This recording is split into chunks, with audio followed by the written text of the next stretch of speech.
So I have another question for Michael. So Republicans like Carlos make the valid point that even in an ideal world, let's say where guns are illegal to the general public, criminals will still have access to guns, like in many parts of the world. And so what do you think civilians should be using to protect themselves from those who acquire guns and use them for evil from legal or illegal manners? So I think that it's pretty much, the statistics show that just having a firearm in the house, it doesn't make you safer. It makes you far more likely to be a victim of gun violence. Also, it just doesn't seem logical. Unless you carry your gun on your hip at all times, if you are a victim of someone breaking into your house with a gun, you're not going to stop that person because your gun is not near you. So it's illogical to say that you're safer with a gun in the house. It's just not true, and the statistics prove that. To make yourself safer, it's hard. We need to be funding law enforcement. As far as school safety, we should be funding counselors to identify students with mental health issues. And we should be, the most important thing to make our school more safe is to fund school resource officers. We should not be arming teachers because they're underpaid as they are already. Our legislature is trying to do this again. School resource officers are trained law enforcement. They're officers of the law who are trained to act in these kind of situations, and those are the types of people we should have on our school campuses to protect our students.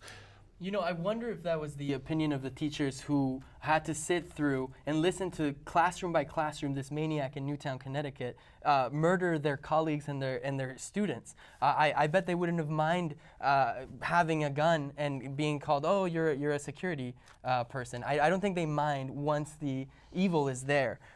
So there's many examples, even here in the Valley, of people trying to break into homes. For example, the father that protected his 4- and 7-year-old children after some guy was trying to pry into his daughter's bedroom. This happened in January of last year, and thankfully he didn't have his gun in his pocket or in his side, but he went to the place where he had his gun safely stored and told the guy to back up. He didn't. He was prying into the home, shot him.